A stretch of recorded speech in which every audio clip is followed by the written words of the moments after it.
فرزند زہرا یہ حالات برے ہیں۔ کاشانۂ بصیرت ویب سائٹ، واٹس ایپ اور یوٹیوب چینل پر مشتمل ایک ایسا مکمل پلیٹ فارم جس پر محروم بصارت کے لیے بالخصوص اور تمام افراد کے لیے بالعموم سینکڑوں کی تعداد میں مستند اسلامی کتب دستیاب ہیں۔ لہذا گزارش ہے کہ آپ اپنی ذمہ داری نبھاتے ہوئے کاشانۂ بصیرت کی ویب سائٹ کو وزٹ، واٹس ایپ چینل کو فالو اور یوٹیوب چینل کو سبسکرائب کرنے کے ساتھ ساتھ بیل آئیکن کو پریس کیجئے تاکہ آپ علم کے حصول کے ساتھ ساتھ مذہب اہل بیت کی اشاعت میں بھی اہم کردار ادا کرتے رہیں۔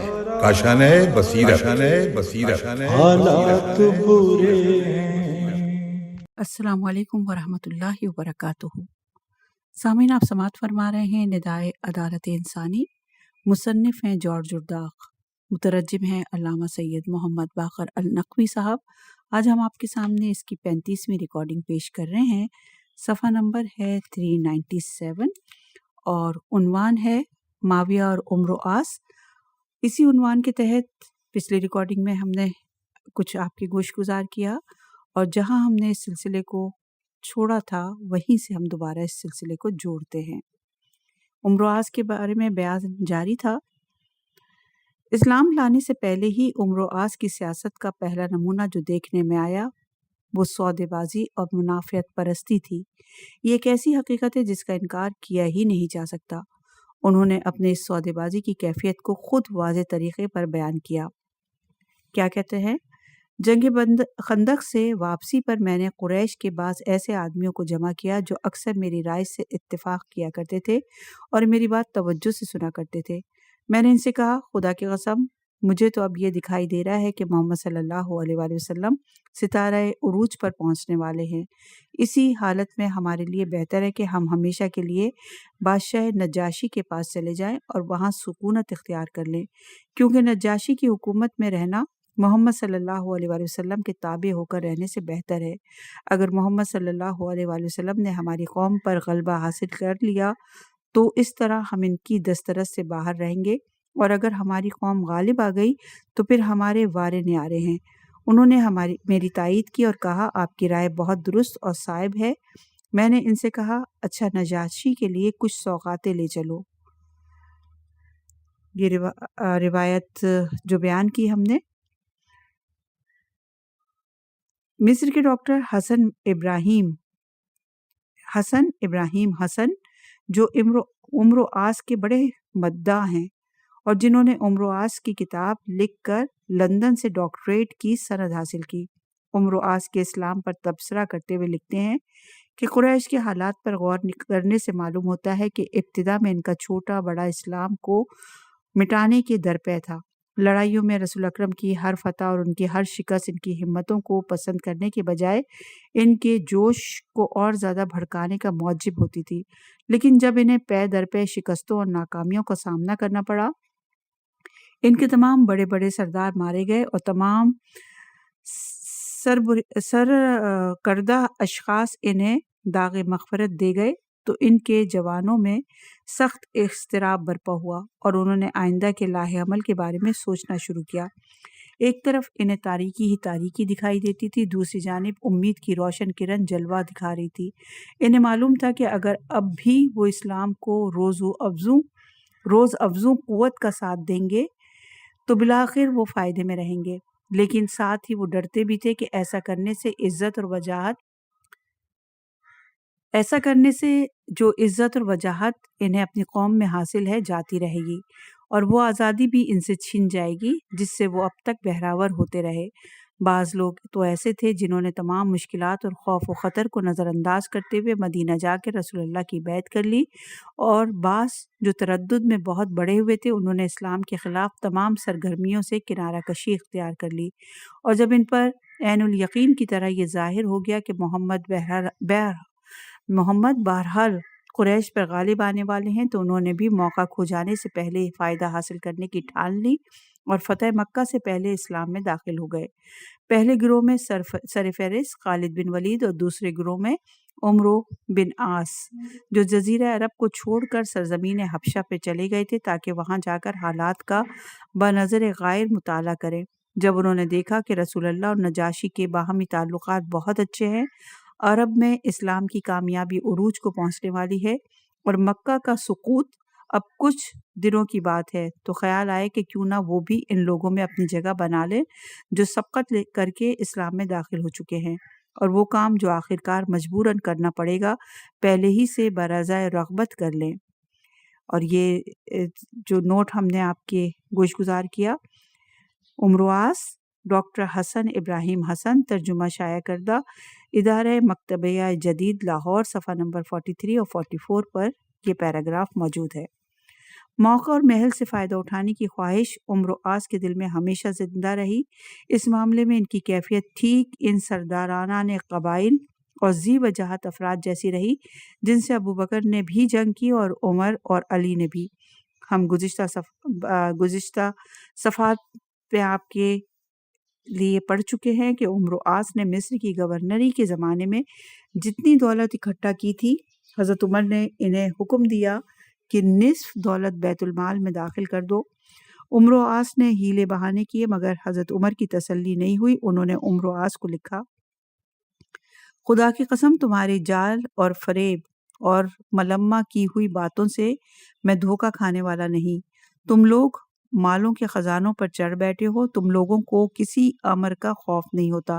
سنو، تم لوگ آر کو جمع کرتے اور نار کو میراث میں چھوڑتے ہو۔ میں محمد بن مسلمہ کو تمہاری طرف روانہ کرتا ہوں، اپنی دولت کا آدھا حصہ ان کے حوالے کر دو۔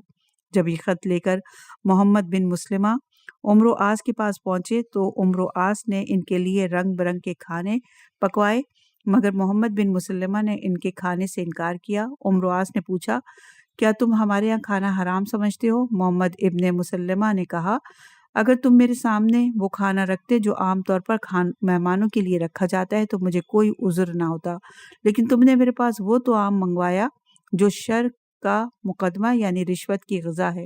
یہ کھانا میرے سامنے سے ہٹاؤ اور جتنا مال و اسباب تمہارے پاس ہو آدھا میرے حوالے کر دو۔ مجبوراً عمرو عاص نے اپنی کل چیزوں سے آدھی آدھی ان کے حوالے کر دی، یہاں تک کہ ان کی پاؤں کی 2 جوتیاں رہ گئیں۔ محمد بن مسلمہ نے اس سے بھی 1 پاؤں کی لے لی اور دوسرے پاؤں کی عمرو عاص کے لیے چھوڑ دی۔ عمرو عاص نے جب یہ کیفیت دیکھی تو ان سے برداشت نہ ہو سکا۔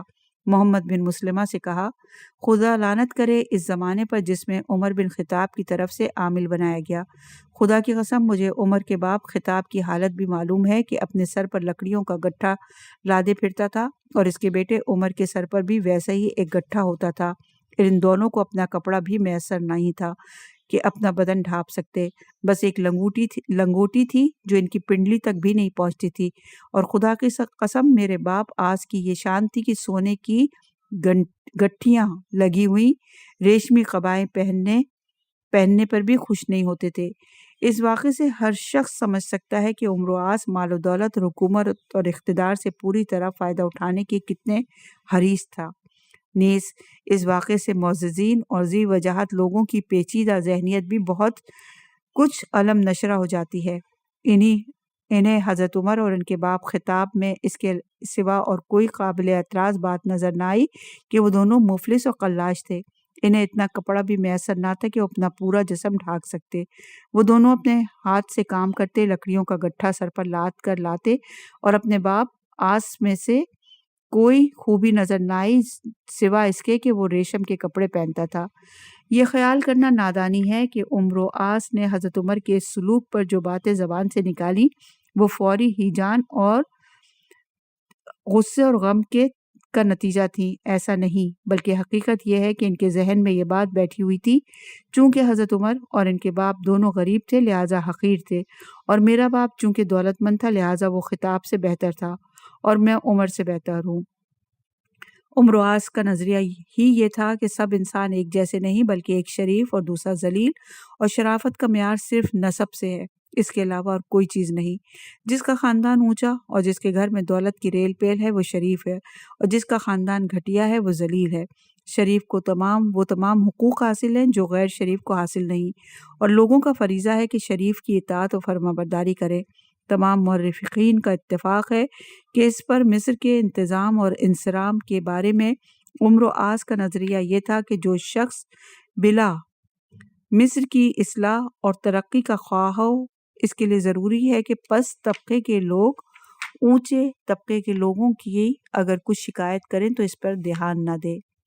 اور یہ روایت ہے الاسلام والاقتدار العربیہ جلد نمبر 2 صفحہ نمبر 125۔ اسی طرح قدیمی ہوا اور حوث عمر و آس کے رگ و پے میں سرایت کیے ہوئے تھی۔ نسب والے کو لوٹ کھسوٹ، نخوت اور سربلندی کے وہ تمام حقوق حاصل تھے جو دوسرے لوگوں کو حاصل نہ تھے۔ موافق حالات اور موقع محل سے فائدہ اٹھانا ان کا پیدائشی حق تھا۔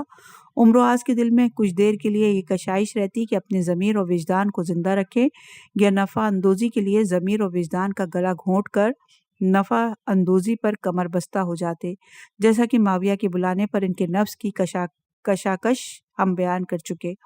تھوڑی دیر کے لیے ان کے دل میں یہ کشمکش ضرور پیدا ہوئی کہ علی کا ساتھ دیں یا معاویہ کا، لیکن یہ کشمکش فوراً ہی دور ہو گئی اور انہوں نے شام جانے پر کمر باندھ لی۔ مورخین اور روایت کرنے والے عمر و آس کی طرف چند اشعار بھی منسوب کرتے ہیں جو انہوں نے معاویہ کے یہاں جاتے ہوئے راستے میں کہے تھے۔ ان اشعار میں انہوں نے کھل کر علی اور معاویہ دونوں کے متعلق اپنے نظریات بیان کر دیے تھے۔ علی ان کی نگاہ میں بہت کچھ تھے اور معاویہ دوسری چیز تھے۔ ان کے سینے میں گویا دو دل تھے، ایک ان کو معاویہ کے پاس جانے سے روکتا تھا اور دوسرا حکم دیتا تھا کہ معاویہ سے ضرور جا ملو۔ اور اپنے قصیدے کو ان اشعار میں ختم کرتے ہیں کہ میں نے سمجھتے بوجھتے ہوئے بھی اپنی لالچ کے سبب دنیا اختیار کی، حالانکہ دنیا اختیار کرنے کے لیے کوئی مضبوط وجہ نہ تھی۔ دنیا اختیار کرنے میں جو نقصانات ہیں ان کو میں اچھی طرح جانتا ہوں، لیکن اس کے ساتھ یہ بھی کہ اس دنیا کی رنگ برنگی خواہشیں مجھ میں ہیں۔ اصل بات یہ ہے کہ میرا نفس عزت و شرف کی زندگی بسر کرنا چاہتا ہے۔ ذلت کی زندگی بسر کرنے میں کون انسان راضی ہوگا؟ عزت و شرف کی زندگی عمر و آس کے خیال میں آج کے دن منحصر تھی۔ مادی منافع اور عموی وعدوں میں، جیسا کہ پہلے حضرت عمر کے عہد میں عزت و شرف کا معیار ان کے نزدیک یہ تھا کہ ان کا باپ حریر اور ریشم کا لباس پہنتا تھا، اور ذلت کی زندگی آج ان کے نزدیک علی کی نصرت اور یاری تھی، جو نہ خود سودے بازی کرتے نہ دوسروں کو اس کی اجازت دیتے کہ وہ آپ سے سودا بازی کریں۔ جس طرح کل ان کے نزدیک حضرت عمر اور ان کے باپ کا فقیرانہ لباس پہننا ذلت اور خواری تھا۔ جس وقت عمر و آس معاویہ کے پاس پہنچا تو معاویہ نے کہا، اے ابو عبداللہ، میں تمہیں اس شخص یعنی علی ابن ابی طالب سے جہاد کی طرف دعوت دیتا ہوں۔ انہوں نے خدا کی نافرمانی کی، مسلمانوں میں پھوٹ ڈالی، فتنہ و فساد برپا کیا اور جماعت کو پرگاندہ کیا۔ عمر و آس نے کہا، اگر میں علی سے جنگ کرنے میں تمہارا ساتھ دوں تو تم مجھے کیا دو گے؟ یہ جانتے ہی ہو کہ کام کتنا ہولناک اور خطرناک ہے۔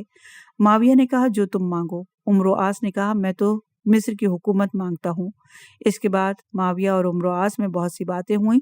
دونوں ایک دوسرے کو اپنی طرف کھینچنے کی کوشش کر رہے تھے اور ہر ایک کو اپنا فائدہ مد نظر تھا۔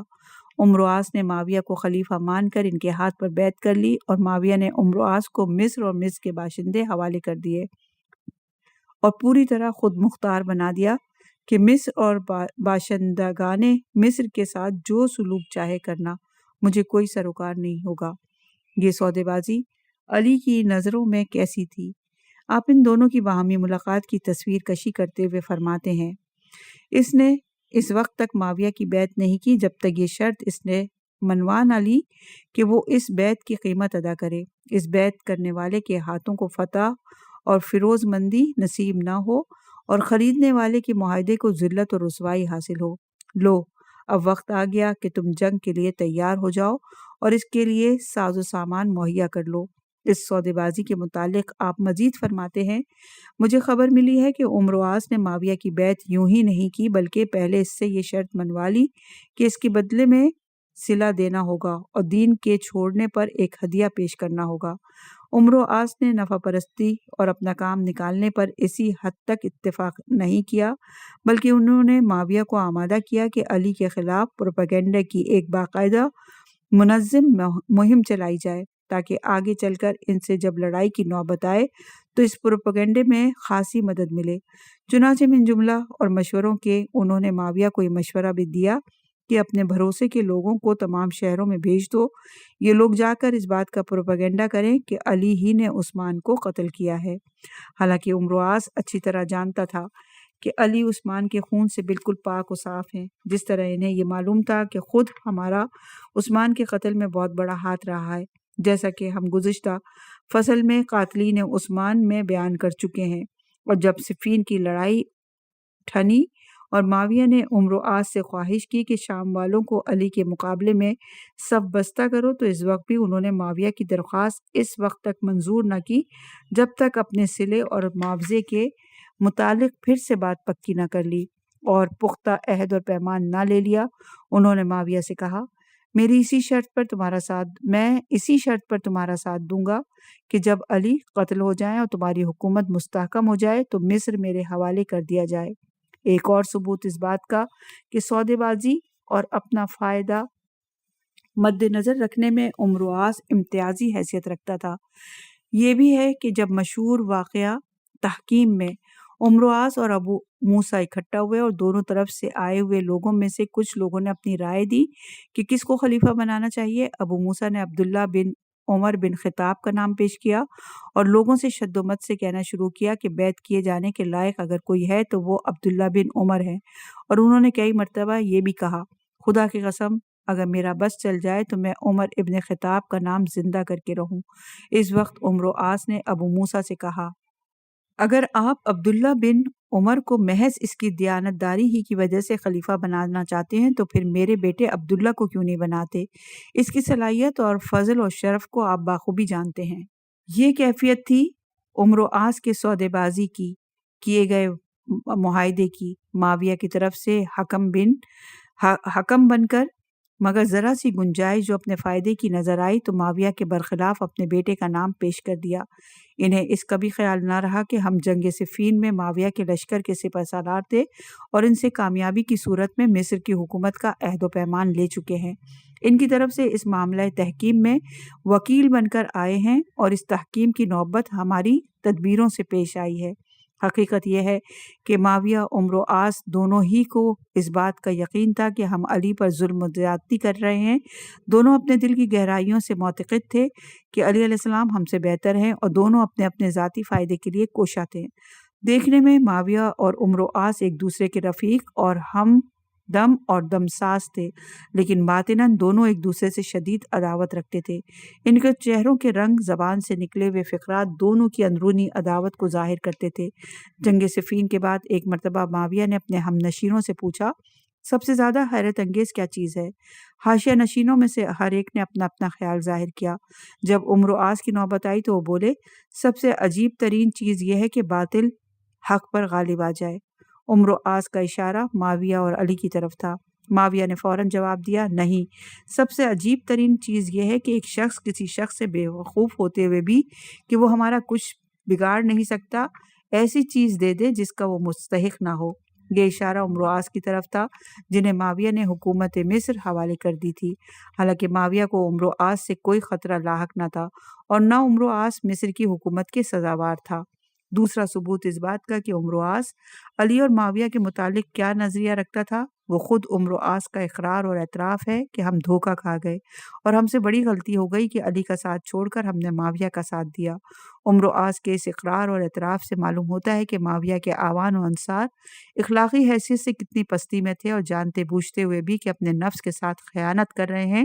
جب حضرت علی کی شہادت ہو گئی اور معاویہ بلا شراکت اور غیرے تمام ممالک اسلامیہ کے مالک بن بیٹھا تو انہوں نے عمرو عاص کو مصر کی حکومت حوالے کرنے میں ٹال مٹول شروع کی۔ ادھر عمرو عاص کے تقاضے بڑھنے لگے، جو وعدہ کر چکے ہو اسے پورا کرو۔ معاویہ بھی ٹال مٹول کرتا رہا، ان کا دل کسی طرح آمادہ نہیں تھا کہ مصر کی حکومت عمرو عاص کے حوالے کرے۔ اس پر عمرو عاص نے ایک طولانی قصیدہ لکھ کر معاویہ کے پاس بھیجا جس کے چند اشعار یہ تھے، معاویہ وہ انعام جس کا تم مجھ سے وعدہ کر چکے ہو اسے بھولو نہیں، راہ راست سے منحرف نہ ہو۔ اے ہند کے بیٹے، تم نے جہالت کے سبب بزرگ ترین اور افضل ترین سردار علی ابن ابی طالب کے خلاف تمہاری نصرت و یاری کی۔ تم کو علی سے نسبت ہی کیا کہوں، تلوار اور کہاں حنیسہ، کہاں کہکشاں اور کہاں زمین کا آخری طبقہ، اور کہاں معاویہ اور کہاں علی۔ اسی قصیدے کے فوراً بعد ہی معاویہ نے عمرو آس کو مصر کی حکومت حوالے کر دی۔ معاویہ اور عمرو آس جنہیں لین دین کے مسائل نے ایک جگہ اکٹھا کر دیا تھا، اندرونی طور پر ایک دوسرے سے کتنی شدید نفرت کرتے تھے، اس کا روشن ثبوت یہ ہے کہ جس وقت معاویہ با تحکیم کی سازش کو مضبوط کرنے اور ابو موسیٰ اشعری کی حماقت سے فائدہ اٹھانے کے لیے عمرو آس کو روانہ کیا تو کوئی ایسا فقرہ کہہ گئے جس سے عمرو آس کو رنج پہنچا۔ اس پر عمرو آس نے معاویہ کی ہجوم میں ایک شعر کہا جو کافی مشہور ہے۔ اس پر معاویہ نے اپنے ہمنشین عبد الرحمن بن ام الحکم کو حکم دیا کہ اس شعر کا جواب دو اور تم بھی اس کی ہجوم کرو۔ عبد الرحمن نے عمرو آس کی ہجوم میں بہت سے اشعار کہے۔ ان اشعار میں دھمکیاں بھی دی گئیں، ملامت بھی کی گئی اور علی کے مقابلے سے بروز سے صفین بھاگ نکلنے پر تان اور تشنا بھی کہا گیا۔ عبد الرحمن نے کہا، یہ جس بغاوت اور سرکشی پر تم پڑے ہو اسے چھوڑ دو، بغاوت کرنے والا ملعون ہے۔ کیا تم بروز صفین علی کے مقابلے سے اپنی جان لے کر بھاگے نہیں؟ تمہیں اپنی جان کی بڑی پرواہ تھی اور ڈرتے تھے کہ کہیں موت کا سامنا نہ کرنا پڑے، حالانکہ ہر جوان کو ایک دن موت پا لینے والی ہے۔ ایسے دونوں شخصوں کے متعلق کوئی شخص کیا کہہ سکتا ہے کہ کہاں تم دونوں مقتول خلیفہ کے خون کے طالب اور علی کو ظالم قرار دے کر ان سے انتقام لینے پر باہمی سمجھوتہ کیے ہوئے تھے، ایک دوسرے کو ایسی دھمکیاں دیتے ہیں کہ ایک دوسرے پر سب و شتم کرتے ہیں، ایک دوسرے کو تان و تشنا کا نشانہ بناتے ہیں۔ پہلے زمانے کے لوگوں کو جو ان حادثات اور فتنہ اور فساد رونما ہونے سے کہ پہلے ہی سے دنیا گزر چکے تھے، انہیں معاویہ کی حقیقت بھی اچھی طرح معلوم تھی اور عمرو آس کی بھی۔ وہ بخوبی آگاہ تھے کہ یہ دونوں کتنے حریص اور فوائد و منافع کی طرف کس حد تک ڈوبے ہوئے ہیں۔ حضرت عمر جو بڑے قافیہ شناس اور لوگوں کی طبیعتوں سے بخوبی واقف تھے، انہوں نے اپنے مرنے سے چند دن پہلے لوگوں کو معاویہ اور عمرو آس کی طرف سے پوری طرح ہوشیار کر دیا تھا۔ آپ نے کہا تھا، اے اصحاب محمد، ایک دوسرے کے خیر خواہ رہنا، اگر تم نے ایسا نہ کیا تو تم پر عمرو آس اور معاویہ بن ابی سفیان غالب آ جائیں گے۔ بعد میں آنے والوں نے حضرت عمر کی اس قافیہ شناسی اور دور بینی کی تائید و توثیق کی۔ مسلمانوں میں ایک جماعت ایسی بھی گزری ہے جو بہت سے امور اور معاملات میں عقل اور وجدان کو حکم بناتے ہیں اور ان دونوں کے فیصلے پر سر تسلیم خم کرتے ہیں۔ ان لوگوں نے معاویہ اور عمرو آس دونوں کو اس بنا پر بے سود قرار دیا کہ انہوں نے علی سے جنگ کی جو خلیفہ برحق تھے، جیسا کہ فرقہ معتزلہ کا مسلک ہے کہ معتزلہ حضرات لوگوں کے اعمال اور افعال کے تجزیے اور تنقید میں بنسبت دیگر اسلامی فرقوں کے زیادہ بے باک گزرے ہیں۔ ان میں سے اکثر حضرات نے معاویہ اور عمرو آس سے اظہار بیزاری کیا ہے، جیسا کہ صاحب المینۃ العمل نے تصریح کی، اور ان دونوں کو اموال عامہ کا قابض قرار دیا۔ دیکھیے کتاب فخر الاسلام صفحہ نمبر 274 پر۔ معاویہ ٹھیک ویسے ہی تھا جیسا کہ علی نے ان کی تصویر کشی کی تھی۔ کیا کہتے ہیں آپ؟ وسیع حلقوم ابری ہوئی توند والے چوپائے، جو پاتے کھا جاتے اور جو نہ پاتے اس کی تلاش میں رہتے۔ عمرو آس کے متعلق آپ فرماتے ہیں، غلط بات کہتے، وعدہ کر کے وعدہ خلافی کرتا، اگر کسی سے کوئی چیز مانگتا تو اس کے لیے پیچھے پڑ جاتا، اور جب خود ان سے کوئی چیز مانگی جاتی تو بخل سے کام لیتا، اور اگر عہد و پیمان کرتا تو اس کو توڑ ڈالتا۔ یہ تمام صفتیں دونوں میں مشترک تھیں۔ ان صفات میں شریک ہونے کی وجہ سے دونوں ایک جگہ اکٹھا ہو گئے تھے۔ علی کے دشمنوں نے علی کے خلاف بہت مستحکم اور منظم طریقے پر سازش کی۔ سازش کرنے والے بے شمار تھے اور ان کی غرض و غایت بھی جداگانہ نہ تھی۔ کوئی کسی وجہ سے علی کے خلاف سازش کر رہا تھا تو کوئی کسی غرض سے، لیکن اس بات پر سب متفق تھے کہ علی ہم پر حکمرانی نہ کرنے پائیں، وہ حاکم اور ہم ان کے تابع فرمان نہ ہوں۔ اس پروگرام کو منظم اور مضبوط بنانے میں سب سے بڑا ہاتھ معاویہ کا تھا۔ اصل کرتا دھرتا وہی تھا، دوسرے لوگ ان کے اعوان و انصار تھے۔ اسی موقع پر کہنا پڑتا ہے کہ جنگ جمل میں جو ہوئی تو معاویہ ہی کی وجہ سے ہوئی۔ اگر پردے کے پیچھے بیٹھ کر معاویہ اس جنگ کے سامان فراہم نہ کرتا تو اس کی نوبت ہی نہ آتی، اور اس کا ثبوت یہ ہے کہ جیسے ہی علی کی بیعت ہوئی فوراً ہی معاویہ نے بنی امیس کے ایک شخص کو خط دے کر زبیر کے پاس روانہ کیا، جس میں لکھا تھا، معاویہ بن ابو سفیان کی طرف سے امیر المومنین عبداللہ بن زبیر کے نام۔ بات سلام، واضح ہو کہ میں نے آپ کے لیے اہل شام سے بیعت لے لی ہے، انہوں نے بڑی خوشی سے آپ کو امیر المومنین بنا لیا ہے۔ اب آپ کو چاہیے کہ کوفہ اور بصرہ والوں کو اپنے ساتھ ملا لیں، کیونکہ اگر ان دونوں شہروں کے لوگوں نے آپ کی اطاعت قبول کر لی تو آپ کے لیے راستہ بالکل صاف ہے۔ آپ کے بعد میں نے طلحہ بن عبید اللہ کے لیے بیعت لی ہے، جو آپ کو چاہیے تو اب آپ کو چاہیے کہ علی سے عثمان کے انتقام کا مطالبہ کریں اور لوگوں کو اپنی طرف بلائیں۔ آپ دونوں کی طرف سے اس معاملے میں پوری کوشش اور جلدی ہونی چاہیے۔ خدا تعالیٰ آپ دونوں کو کامیاب اور آپ کے دشمنوں کو غائب اور خاسر کرے۔ جب یہ خط زبیر کے پاس پہنچا تو وہ بے حد خوش ہوا اور طلحہ کو بھی یہ خط دکھایا۔ معاویہ کی خیر خواہی سے دونوں نقصان میں آ گئے۔ اسی وقت ان دونوں نے معاویہ کی نصیحت پر عمل کرتے ہوئے اپنی بیعتیں توڑ ڈالیں اور حضرت علی سے آمادہ پیکار ہو گئے، جس کے نتیجے میں جنگ جمل پیش آئی۔ معاویہ کی مراد برائی کہ خلیفہ وقت علی ابن ابی طالب اور طلحہ اور زبیر امیدواران خلافت آپس میں لڑ جائیں اور دونوں کی طاقت کمزور ہو جائے۔ جنگ جمل کا خاتمہ ہوتے ہی معاویہ نے ذی اثر سردارانہ نے قبائل اور معززین نے قریش کے لیے خزانوں کے منہ کھول دیے۔ ایک کا سیم و زر سے گھر بھر دیا تو دوسرے سے طرح طرح کے وعدے کیے۔ جس کسی سے بھی توقع کی ہوئی تھی وہ علی کے خلاف ہماری مدد کرے گا یا مدینہ بھی یا مدد نہ بھی کرے تو ہمارا ساتھ دے گا، نہ علی کا اسے نہ ساتھ دے گا نہ کہ علی کا اسے مالا مال کر دیا جائے گا، اور جس کے متعلق اسے اندازہ ہوا کہ یہ نہ تو ہماری مدد کرے گا اور نہ ہماری بغاوت اور سرکشی پر چپکا رہے گا، تماشائی بنا رہے گا، اسے نت نئے دھوکے دیے اور گمراہ کرنے کی امکانی کوشش کی۔ علی کے خلاف معاویہ کی کارروائیوں میں سب سے بڑے مددگار عمرو عاص تھا، اور عمرو عاص جن کا معاویہ کے ساتھ گٹھ جوڑ معلوم ہونے پر بھی آپ کو گوارا نہ ہوا کہ آپ ان کی رائے اور انہیں راضی کرنے کی کوشش کریں۔ جس طرح آپ سخت سے سخت وقت پڑنے پر بھی ہر قسم کی سازش، کارروائیوں اور ریشہ دوانیوں سے پاک و صاف رہے، صداقت اور حقانیت کا دامن آپ سے چھوٹنے نہ پایا، اسی طرح معاویہ اور عمرو عاص کا گٹھ جوڑ بھی آپ کے پائے ثبات پر تزلزل پیدا نہ کرنے سے قاصر رہا۔ چنانچہ آپ نے عمرو عاص کو خط میں لکھا: تم نے اپنے دین کو ایک ایسے شخص کی دنیا کے پیچھے لگا دیا ہے جس کی گمراہی ڈھکی چھپی ہوئی ہے نہیں ہے، جس کا پردہ چاک ہے، جو اپنے پاس بٹھا کر شریف انسان کو بھی داغدار اور سنجیدہ اور بردبار شخص کو بے وقوف بناتا ہے۔ تم اس کے پیچھے لگ گئے ہو اور اس کے بچے کھچے ٹکڑوں کے خواہش مند ہو گئے ہو، جس طرح کمزور جانور اس کے پنجوں کو امید بھری نگاہوں سے دیکھتا ہوا اور اس انتظار میں کہ اس کے شکار کے بچے کچے حصے میں سے کچھ حصہ پڑ جائے، اس طرح تم نے اپنی دنیا اور آخرت دونوں کو گنوایا۔ حالانکہ اگر حق کے پابند رہتے تو بھی تم اپنی مراد کو پا لیتے۔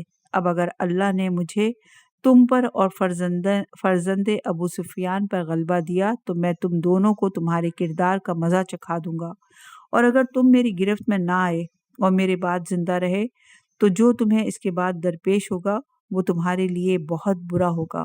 والسلام۔ یہاں پر